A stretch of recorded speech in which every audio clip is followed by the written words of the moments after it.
नमस्ते दोस्तों।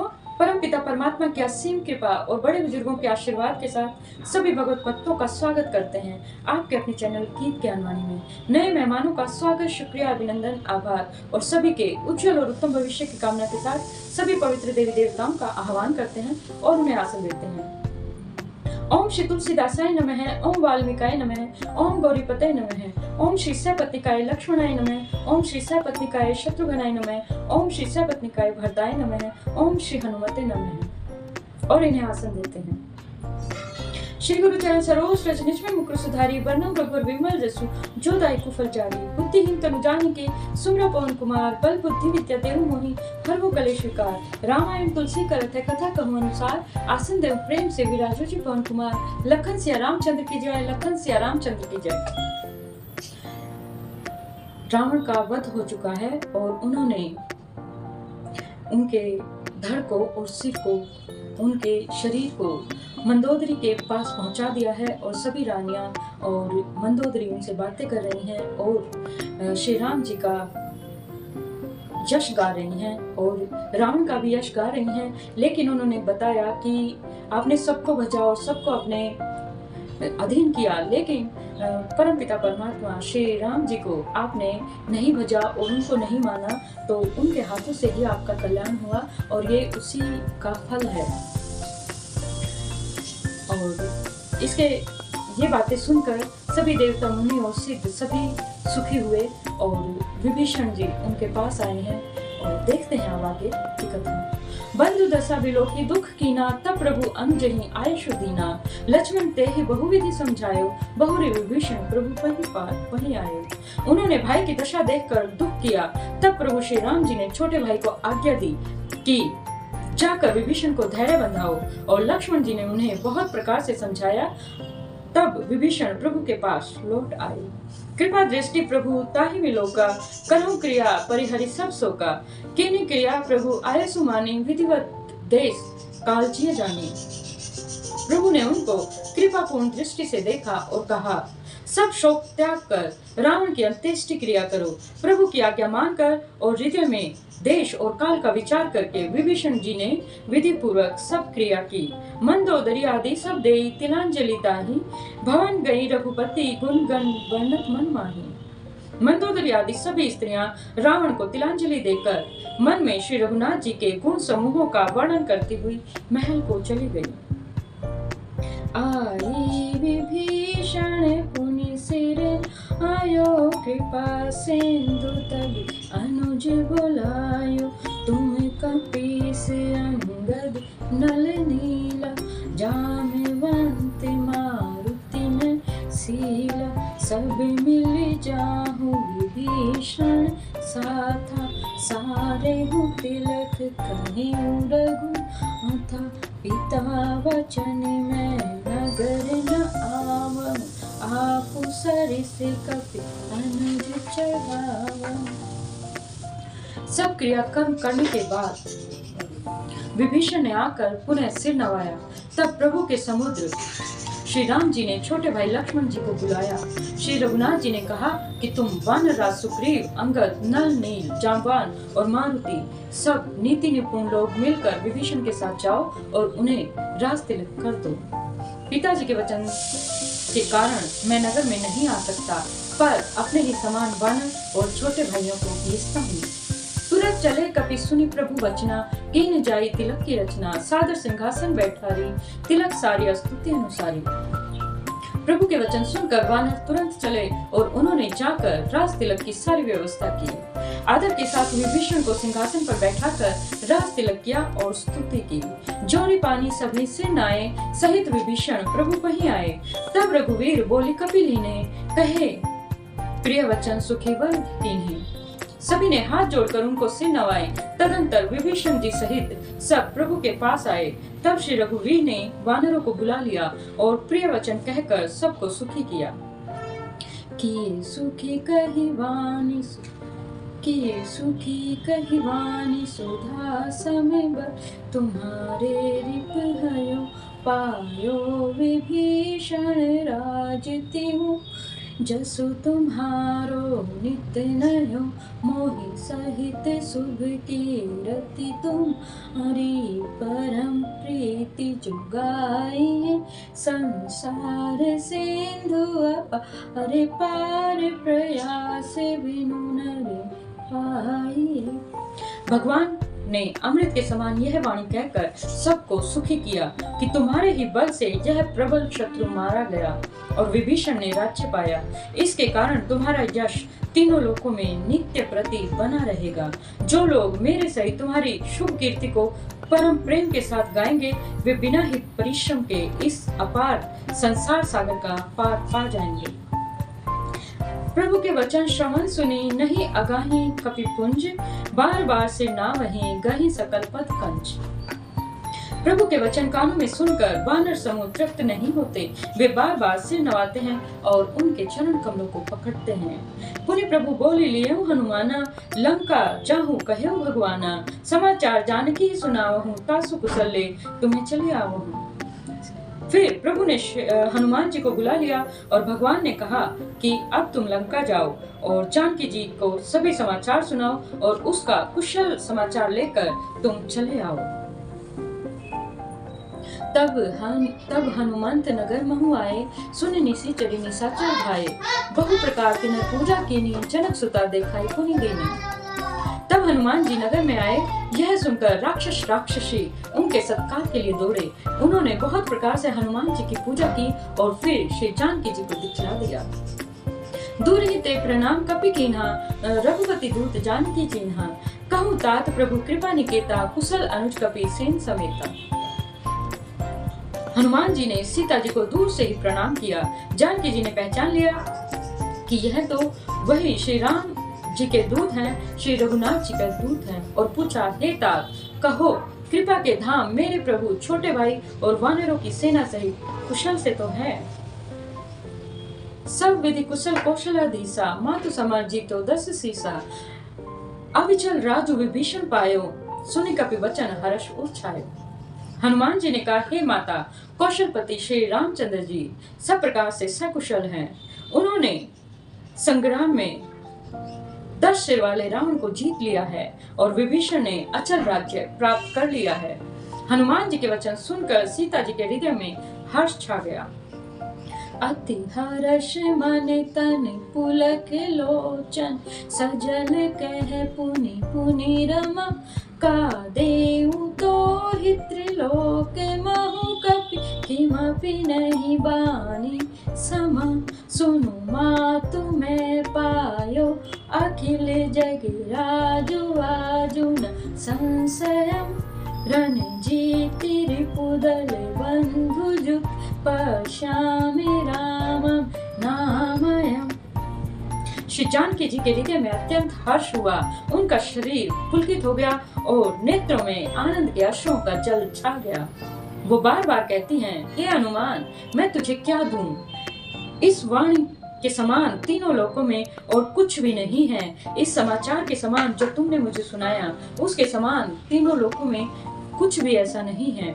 हनुमान जी ने कहा, हे माता सुनिए, मैंने आज निस्संदेह ही सारे जगत का राज्य पा लिया, जो मैं रण में शत्रु सेना को जीतकर भाई सहित निर्विकार श्री रामचंद्र जी को देख रहा हूँ। सुनु सुत सद्गुण सकल तव, हृदय बसौ हनुमंत, सानुकूल कौशलपति रहु समेत अनंत। जानकी जी ने कहा, हे पुत्र सुन, समस्त सद्गुण तेरे हृदय में बसे हैं और हे हनुमान, शेष लक्ष्मण जी सहित कौशलपति प्रभु सदा तुझ पर प्रसन्न रहे। अब सोई जतन करम तुम ताता, देखो नयन श्याम मृदु गाता। तब हनुमान राम ही पही जाई, जनक सुता के कुशल सुनाई। हे तात, अब तुम वही उपाय करो जिससे मैं इन नेत्रों से प्रभु के कोमल श्याम शरीर के दर्शन कर सकूं। तब श्री रामचंद्र जी के पास जाकर हनुमान जी ने जानकी जी का कुशल समाचार सुनाया। सुनि संदेशु भानुकुल भूषण, बोली लिए युवराज विभीषण, मारुत सुत के संग सिधावहूं, सादर जनक सुतहि ले आवहूं। सूर्यकुल के भूषण श्री राम जी ने संदेश सुनकर युवराज अंगद और विभीषण को बुला लिया और कहा, पवन पुत्र हनुमान के साथ जाओ और जानकी जी को आदर के साथ ले आओ। तुरत ही सकल गए जह सीता से वही सब निशिचरी विनीता। बेगी विभीषण तिन्हि सिखायो तिन्ह बहुविधि मज्जन करवायो। वे सब तुरंत ही वहां गए जहां सीता जी थी। सब की सब राक्षसियां नम्रता पूर्वक उनकी सेवा कर रही थी। विभीषण जी ने शीघ्र ही उन लोगों को समझा दिया। उन्होंने बहुत प्रकार से सीता जी को स्नान कराया। बहु प्रकार भूषण पहिराए शिविका रुचि साजी पुनि ल्याए। तापर हर्षी चढ़ी वह दिही सुमिरि राम सुखदाम सनेही। बहुत प्रकार से गहने पहनाए और फिर वे एक सुंदर पालकी सजा कर ले आए। सीता जी प्रसन्न होकर सुख के धाम प्रियतम श्री रामचंद्र जी का स्मरण करके उस पर हर्ष के साथ चढ़ी। बेतपानी रक्षक चहुपासा चले सकल मन परम हुलासा। देखन भालू की सब आए रक्षक को पे निवारण धाये। चारों ओर हाथों में छड़ी लिए रक्षक चले। सबके मनों में परम उल्लास है, उमंग है। रीछ वानर सब दर्शन करने के लिए आए। तब रक्षक क्रोध करके उनको रोकने लगे। कह रघुवीर कहा मम मानहु सीत ही सखा पयादे आनहु। देखऊं कपि जननी की नाई विहसी कहा रघुनाथ गोसाई। श्री रघुनाथ जी ने कहा, रघुवीर जी ने कहा, हे मित्र मेरा कहना मानो और सीता जी को पैदल ले आओ जिससे वानर उसको माता की तरह देख सकें। गोसाई श्री रामचंद्र जी ने हंसकर ऐसा कहा। सुनि प्रभु वचन भालू कपि हर्षे नमते सुरन सुमन बहु वर्षे। सीता प्रथम अनल बहु राखी प्रगट कीन चह अंतर साखी। प्रभु के वचन सुनकर रीछ और वानर हर्षित हो गए। आकाश से देवताओं ने बहुत से फूल बरसाए। सीता जी के असली स्वरूप को पहले अग्नि में रखा था। सीता जी के असली स्वरूप को पहले अग्नि में रखा गया था। अब भीतर के साक्षी भगवान उनको प्रकट करना चाहते हैं। और ये कथा पहले आ चुकी है कि जब इन्होंने अपना लोक सेवा के लिए अपना धर्म निभाना था, जिसके लिए इन्होंने अवतार धारण किया था, और तब उसका समय आया तो लक्ष्मण जी वहां नहीं थे और राम और सीता जी ने ये आपस में बात की कि आप अपने स्वरूप को अग्नि में रखो और आपकी छाया मेरे साथ रहेगी। तो अब उसी स्वरूप को, उनके असली स्वरूप को अग्नि में से निकालने की बात हो रही है। तेहि कारण करुणा निधि कहे कछुक दुर्वाद सुनत जातु धानी सब लागे करे विषाद। इसी कारण करुणा के भंडार श्री राम जी ने लीला से कुछ बड़े वचन कहे जिन्हें सुनकर सब राक्षसियां विषाद करने लगी। प्रभु के वचन शीस धरी सीता बोली मन क्रम वचन पुनीता। लक्ष्मण हो धर्म के नेगी पावक प्रगट करम तुम्हें वेगी। प्रभु के वचनों को सिर चढ़ाकर मन वचन और कर्म से पवित्र श्री सीता जी बोली, हे लक्ष्मण तुम मेरे धर्म के नेगी हो और धर्म आचरण के सहायक बनो और तुरंत आग तैयार करो। सुनि लक्ष्मण सीता के वाणी विरह विवेक धर्म नीति सानी। लोचन सजल जोड़ी कर दो प्रभु सन कछु कही सकत न हो। श्री सीता जी की विरह विवेक धर्म और नीति से सनी हुई वाणी सुनकर लक्ष्मण जी के नेत्रों में विषाद के आंसुओं का जल भर आया। वे दोनों हाथ जोड़कर खड़े रहे। वे भी प्रभु से कुछ कह ना सकते, वह उन्हें कुछ कह नहीं सकते। देखे राम रुख लक्ष्मण धाये पावक प्रगटे काठ बहुलाए। पावक प्रबल देखी वह दिही हृदय हरस नहीं भय कछु तेहि। फिर श्री रामचंद्र जी का रुख देखकर लक्ष्मण जी दौड़े और आग तैयार करके बहुत सी लकड़ी ले आए। अग्नि को खूब बढ़ी हुई देखकर जानकी जी के हृदय में हर्ष हुआ। उन्हें भय कुछ भी नहीं हुआ। जो मन वचन क्रम मम उर्माही तजि रघुवीर आन गति नाही। तव कृष्णानु सब के गति जाना मोह कहूँ हो श्रीखंड समाना। सीता जी ने लीला से कहा, यदि मन वचन और कर्म से मेरे हृदय में श्री रघुवीर को छोड़कर दूसरी किसी गति अन्य किसी का आश्रय नहीं है तो अग्निदेव तो सबके मन की गति, जो सबके मन की गति को जानते हैं, मेरे भी मन की गति को जानकर मेरे लिए चंदन के समान शीतल हो जाए। श्रीखंड संपावक प्रवेश कियो सुमरी प्रभु मैथिली। जय कौशलेश महेश वंदित चरण रति अति निर्मली।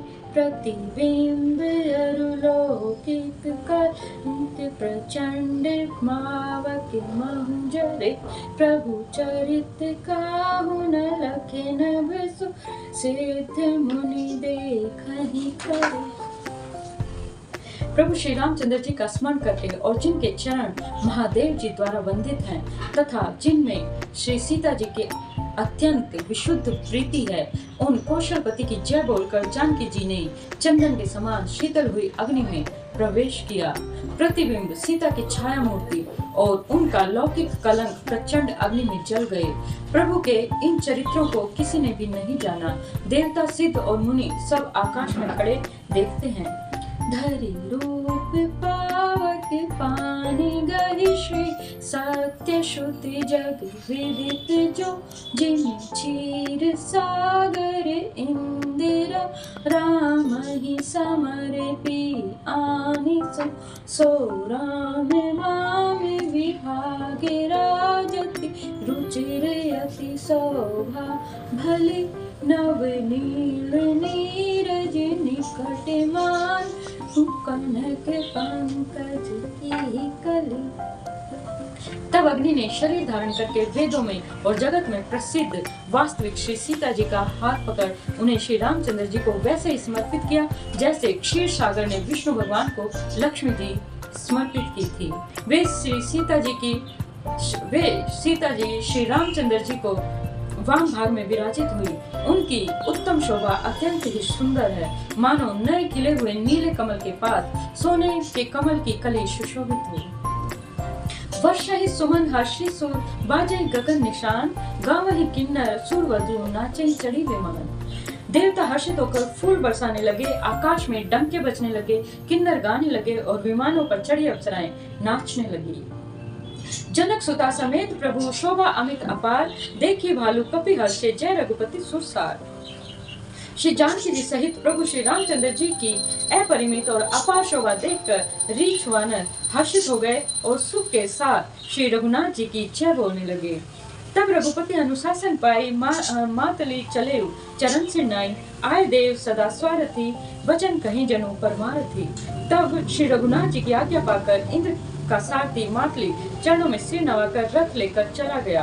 तदंतर सदा के स्वार्थी देवता आए और वे ऐसे वचन कह रहे हैं मानो बड़े ही परमार्थी हैं। और इसी के साथ आज की कथा को विश्राम देते हैं और सभी पवित्र देवी देवताओं को यथास्थान जाने का आग्रह करते हैं।